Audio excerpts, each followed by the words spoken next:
विश्वोत्पत्त्यादि कवे तापत्रय विनाशाय श्री कृष्णाय हे प्रभु, आप हमारे जीवन के सभी कष्टों का निवारण, आप ही तो आप ही हमारे कष्ट करता है, आप दयालु हैं, आप कृपालु हैं, आपकी दया से कृपा से हमारा जीवन सुखमय आनंदमय, प्रभु की कृपा ही हम सुखी, प्रभु की कृपा से हम संपन्न होते हैं, वरना हमारे कर्मों से तो हम दुखी ही रहते हैं। भगवान श्री हरि से प्रार्थना की, उन्होंने विनय किया, भगवान प्रसन्न हुए, भगवान ने देवताओं का सब भगवान ने एक बहुत सुंदर रूप है जिसको कहते हैं भगवान ने विश्व मोहिनी अवतार धारण किया। कैसा धारण किया? जिससे विश्व मोहित हो जाए ऐसा जिसका नाम विश्व मोहिनी। यह भागवत के अंदर आपको प्रसन्न सुनो, भागवत में समुद्र मंथन की चर्चा, भगवान ने विश्व मोहिनी अवतार धारण किया। भगवान जहां से दानव लोग अमृत लेकर के जा रहे थे, उन्हीं के सामने वनों की बंदरों और लता फलों से ढकी हुई उसमें से भगवान के पुष्प की गेंद, पुष्प की गेंद हाथ में लिए हुए थे। भगवान विश्व मोहिनी जी बाहर पकड़ के उस लताओं से ढके हुए पर्वत अंदर आने से भगवान बाहर आए, और जब दानवों ने उन्हें देखा, देखते ही मोहित रूप है।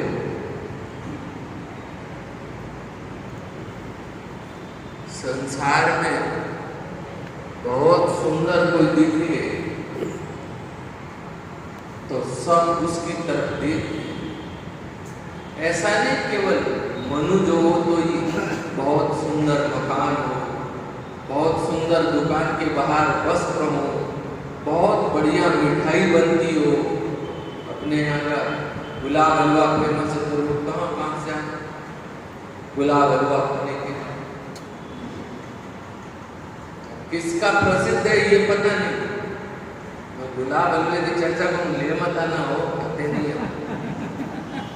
कल आप सोच लो महाराज ने गुलाब हलवे की चर्चा करी तो ले चले, आना मत हो।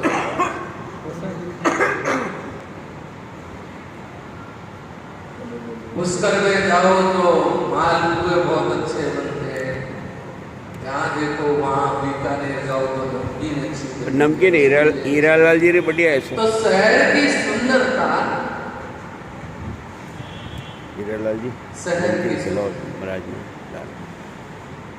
बहुत सुंदर शहर की बसावट, तो भी लोग उसे देख लिया। तो कहा कि हर सुंदर चीज को निहारना चाहिए, पर उसकी तरफ आसक्त नहीं होना चाहिए।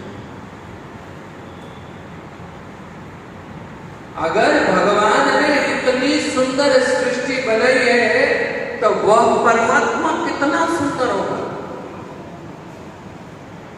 भगवान ने रूप क्या धारण किया? नाम क्या है? विश्व मोहिनी, जिसको विश्व मोह ले, जो विश्व को मोहित कर ले, वह विश्व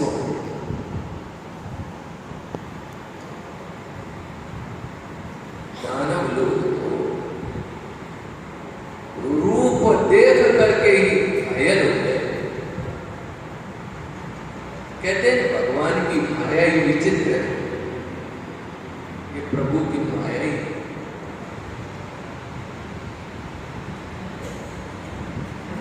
एक राजा थे, राजा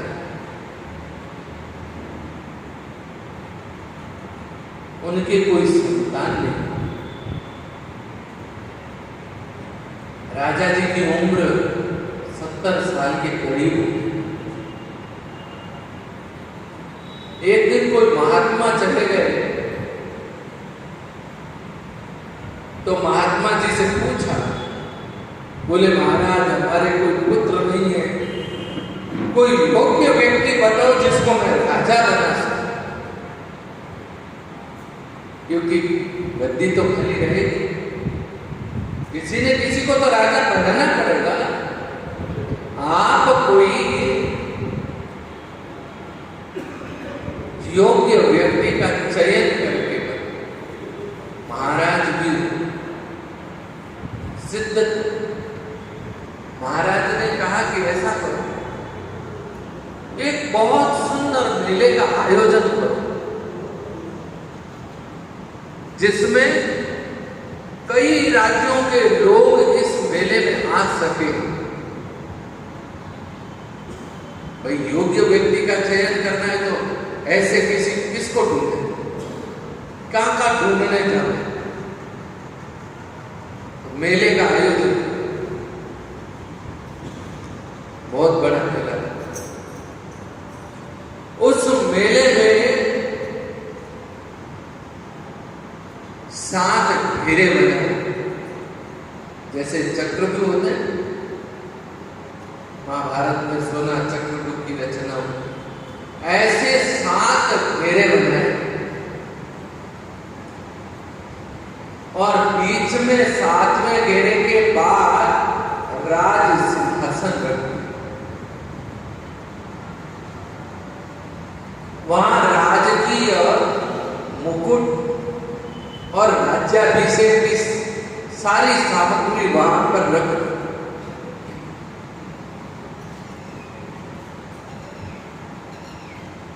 ब्राह्मणों को और ऋत्विजों को वहां पर बैठा, ऋषि लोगों को वहां पर विराजमान कर।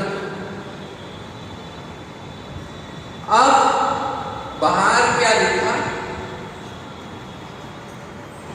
जो भी व्यक्ति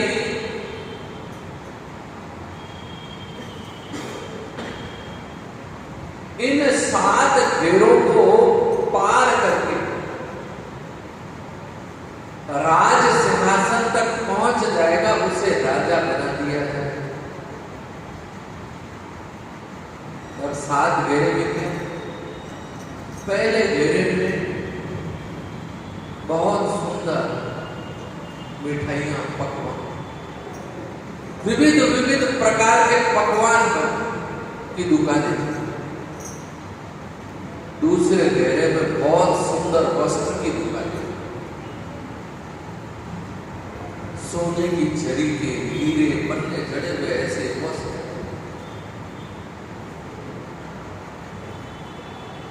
विविध विविध प्रकार के वस्त्रों की दुकान। तीसरे में आभूषण की दुकान। चौथे में नृत्यांगनाएं नृत्य कर रही है विविध प्रकार। ऐसे 7 घेरे बने।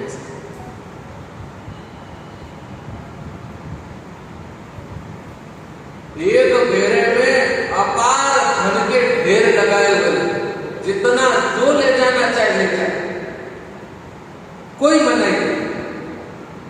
अपार धन के ढेर, कहीं स्वर्ण रखा है, कहीं मोती माणक के ढेर लगे पड़े हैं, कहीं रजत चांदी के ढेर लगे पड़े हैं।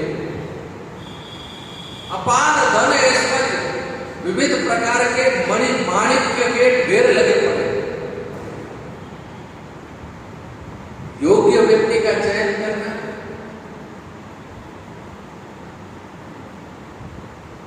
जो इन सबसे निर्लेप होगा वही श्रेष्ठ होगा। अब 7 घेरे में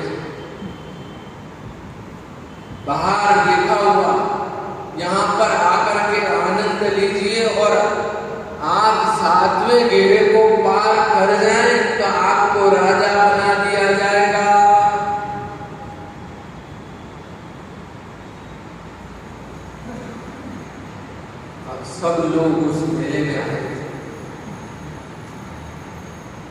सुबह से भीड़ लगी, इतनी अपार भीड़। खाने की स्टॉल पे देखो तो जगह ही नहीं, वस्त्रों की दुकान पर देखो तो कोई जगह ही नहीं, तो सब कुछ फ्री।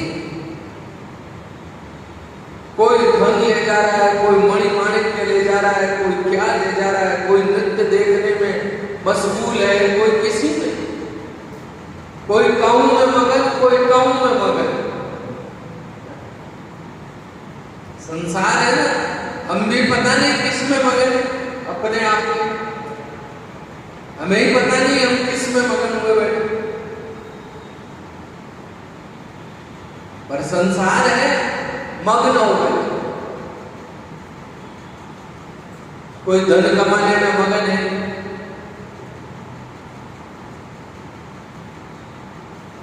कोई किसी में मगन है, कोई किसी में। सबके अपने अपने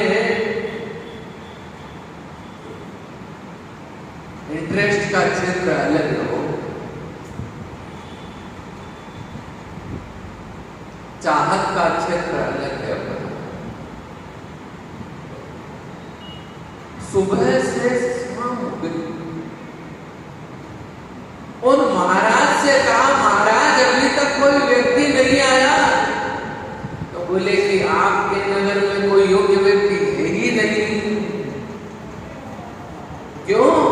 क्योंकि संसार में योग्य होना भगवान की विशेष कृपा से ही है। संसार ऐसा ही है, विविध फूल फल रंग, ये कितने प्रकार के विविध विविध रूपों में हम उलझे पड़े। कोई मकान में उलझा है, कोई किसी में उलझा है, कोई व्यापार उलझ ही रहा है, सुलझने का उपाय नहीं समझ रहा। सुलझ जाए, उस उलझन से निकल जाए, ऐसा प्रयास नहीं करता है। अब एक कोई तत्वज्ञ मनीषी भी उस मेले में, वह तो फटा घूम करके राज सिंहासन के निकट आए। वो देखते ही राजा की आंख में चमक आ गई। राजा ने कहा, बैठो, ये राज सिंहासन आपका। बोले, मैं राज सिंहासन लेने थोड़ी आई,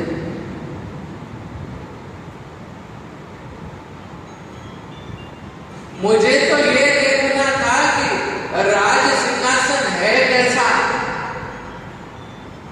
अगर यह सिंहासन इतना सुंदर है तो भगवान का सिंहासन कितना सुंदर होगा। मुझे इस सिंहासन, हम तो परमात्मा की गोद में बैठना चाहते। संसार भी ठीक ऐसा ही है। लोग कहते किसी को पुत्र का मुंह है, किसी को किसी का मुंह है, किसी को पौत्र का मुंह है, पता नहीं कहां उनसे पड़े।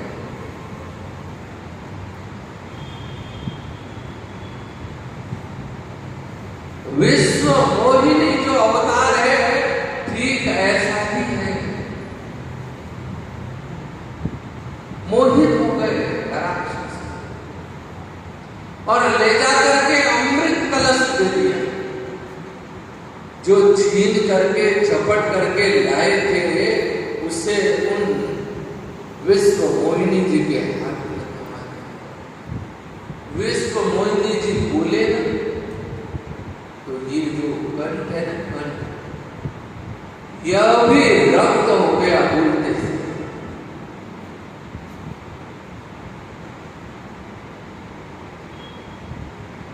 ऐसा कहते हैं भगवान ने इतना सुंदर रूप धारण किया कि उनके ये जो नसें हैं, नसें, इनमें रक्त चलता ये भी दिखता है। इतनी सुंदर।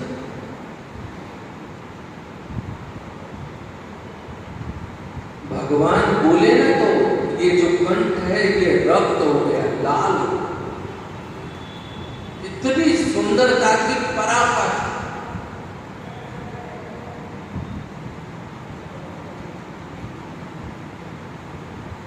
भगवान ने कहा कि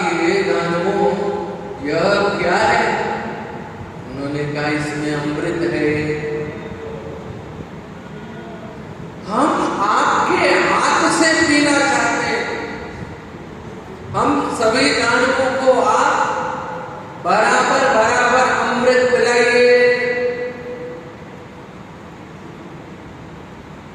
किसी को कम नहीं, किसी को ज्यादा नहीं। विश्व मोहिनी जब ये कह रही थी, उसी समय देवता भी वहां आ गए। देवताओं ने उन्हें देख करके प्रणाम किया। जे जाने तेरी देवी जननी। परमात्मा को हर कोई पहचान नहीं सकता। परमात्मा स्वयं अपने को प्रकटित कर दे, जिसे पहचान देना चाहते हैं वही उन्हें जान सकता है, हर कोई नहीं जान सकता परमात्मा। अब तो देवता और दानव वहां एक। देवताओं ने कहा कि हमें भी आप ही अमृत पिला दीजिए। विश्व मोहिनी जी से कहा।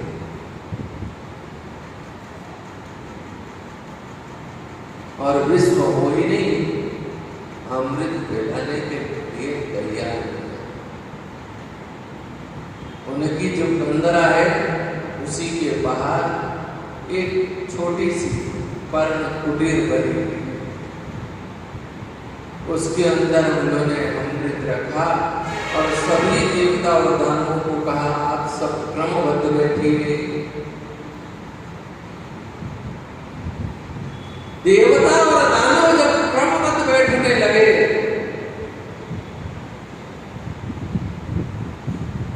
राक्षस किसी की मान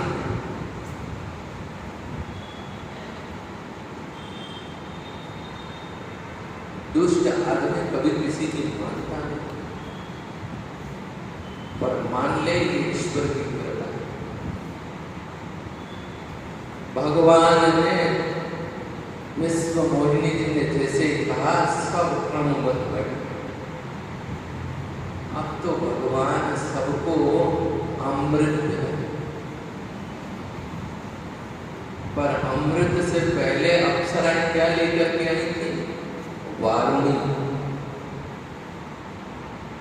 वारुणी नाम मदिरा लेकर के जब अप्सरा प्रकट हुई समुद्र से, समुद्र मंथन से,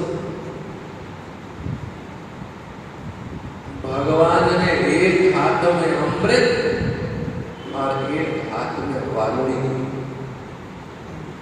जिधर देवता थे उधर अमृत और जिधर दानव थे उधर वारुणी।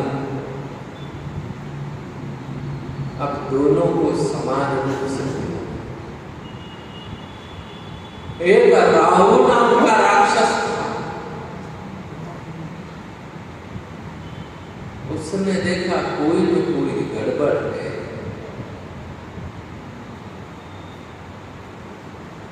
वह चंद्र और सूर्य के मध्य जाकर के बैठ गए और वहां बैठ करके अमृत आने की प्रतीक्षा करते। उधर भगवान भी बहुत जल्दी में थे, क्योंकि जल्दी से माया समेटनी है। माया है, और अपने यहाँ तो कहते हैं माया महादेव की है। कोई जगत में लोग सोचे कि ये माया मेरी हो जाएगी, कभी रही क्या? अपनी रही नहीं। माया कभी किसी की हुई नहीं और न हो, क्योंकि भगवान की माया है। मम माया दुरत्या मामैव यः प्रपद्यन्ते मायामृतं तरन्ति।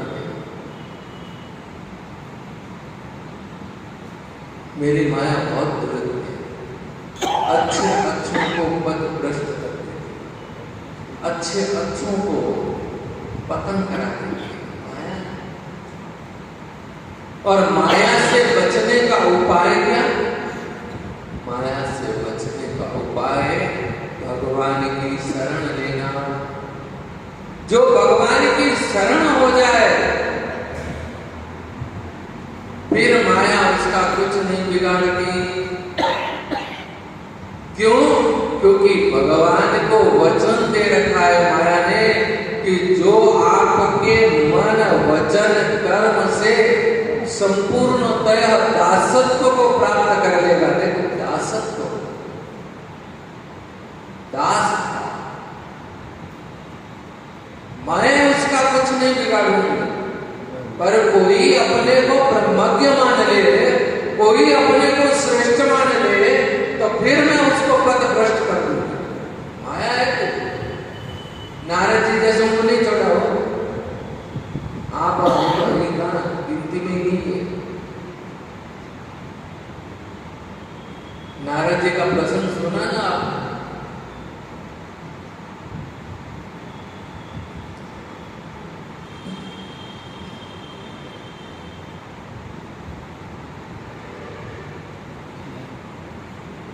माया महाठगनी हो जाए। बीते केस जन्म के सारे और एक सुहासितानी का श्लोक है, कृष्णा न जीर्णा वयमेव जीर्ण। कृष्णा कभी जीर्ण नहीं, हम जीर्ण से हो गए। कृष्णा न जीर्णा वयमेव जीर्ण, कालो न यातो वयमेव याता।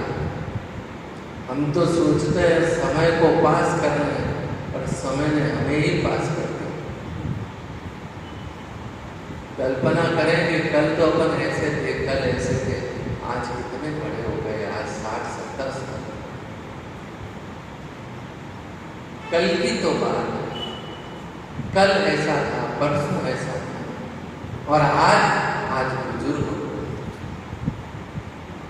तो यह काल ही तो है, यह समय ही तो है। जो समय चला गया वह स्वर्णिम था, जो आने वाला है वह भी स्वर्णिम है, पर हम अस्वर्णिम, हम इतिहास बन गए। हम इतिहास को पढ़ते थे, हमने वर्तमान को नहीं पढ़ा और हम स्वयं इतिहास बन गए। वर्तमान को पढ़िए, वर्तमान के साथ चलिए, वर्तमान का आनंद लीजिए। जो प्राप्त है, जो प्रदत्त है, जो मिला हुआ है, आपको उसका आनंद लीजिए। जो अप्राप्त है, जो मिला नहीं, उसका क्या दुख कीजिए, क्या तुम करें उसका? उसके पीछे मिले हुए आनंद को क्यों छोड़े? और किस लिए छोड़े? इसलिए आनंद लीजिए। माया महाठगनी हम जाए। हमने ठगों को देखा, पर ठगनी इस माया जैसी ठगनी को नहीं। ठगों को देखा नहीं। पुराने जमाने में आप जो जितने बुजुर्ग हैं, आपने बहुत कम ठगों को देखा होगा। एक बहुत पहले एक किताब आई थी, अंग्रेजों की किताब, उसका नाम था ठग ऑफ कुछ नाम था उसका। बहुत सुंदर किताब थी। इसमें ठग के विस्तार से वर्णन किया गया था कि ठग किस तरीके के, ठगों की टोलियां होती थी, और ठगों की टोलियां ऐसी होती थी कि यहां से जो व्यक्ति चला तो आगे तक समाचार रहता, उसे कहां ठगना है, कहां उससे धन छीनना है, कहां उसको खत्म करना है। खत्म करने वाला दूसरा, तीसरा आदमी उससे पहले उसके नाम की कब्र खोद के रखता।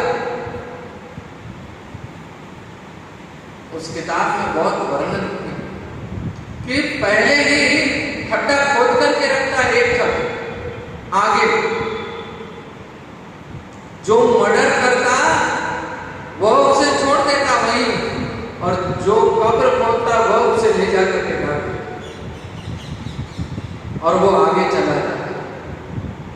और फिर धन कैसे बढ़ता? धन 3 महीने बाद में बढ़ता। और ठगों में इतनी एकता होती थी कि एक दूसरे पर विश्वास करता था।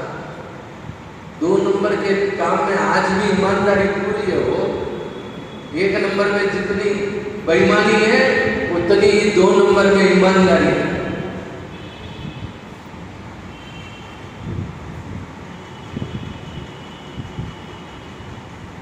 जैसे हवाला होता है, हवाला में वहां पैसा जमा कराया, कोई बैंक नहीं, कोई चिट्ठी नहीं, कोई कागज नहीं, कोई लिखा पढ़ी नहीं, बस 1 नंबर दिया, आपने यहाँ बताया, फलां चंद जी को बोले ये नंबर और ये फोटो, बोले हम के ले जाओ। कहाँ सिस्टम? विश्वास ही तो है कि वहां पर जमा है, यहाँ मिल रहा है और तत्क्षण मिल रहा है। 5 टका, 10 टका, 15 टका कटा,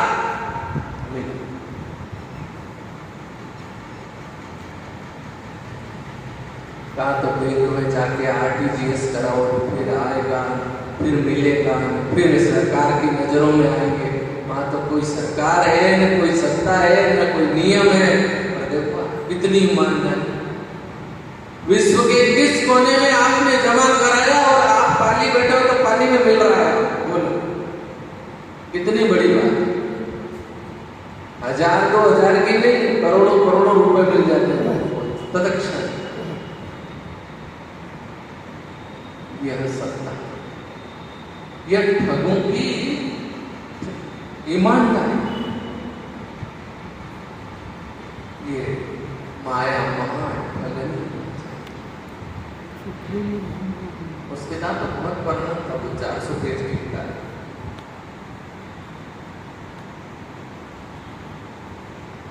पर कहते हैं मम माया दुर्गया मामैवय प्रपद्यन्ते माया नेताम तरन्ति।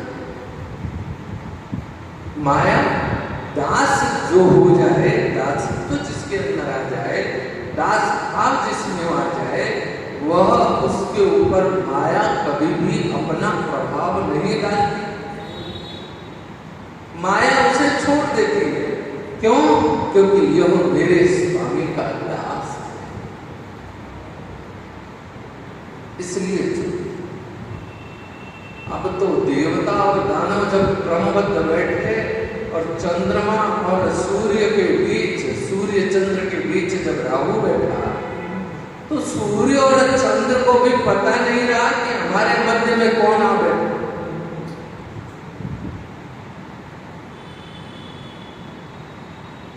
भगवान अमृत पिलाते हुए जल्दी से निकल गए और राहु ने भी जल्दी से अमृत पी लिया। जितने में ही सूर्य और चंद्र ने भगवान को इशारा किया, ये नहीं, भगवान ने तत्क्षण सुदर्शन चक्र निकाला और गर्दन अलग कर दिया। अब 2 हो गए, राहु और केतु। अब ये 2 ही अपने ग्रह है ना, ये 2 ये अपने जीवन में बहुत उत्पात मचाते हैं। जिसकी कुंडली में आ जाए, अच्छी जगह हो तो निहाल कर दे, और बुरी जगह आ गए तो देखो राजा से रंग बनाते, देर नहीं करते।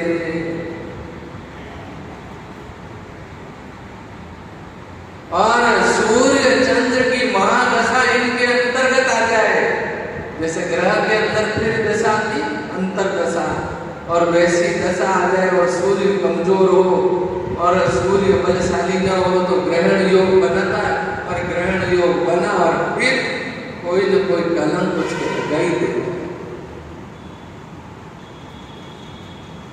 इसीलिए कहा भगवत भजन करने वाले के लिए हमारे आद्य आचार्य स्वामी रामचंद्र महाप्रभु के एक शिष्य और हुए जिनका नाम है भगवान दास जी महाराज।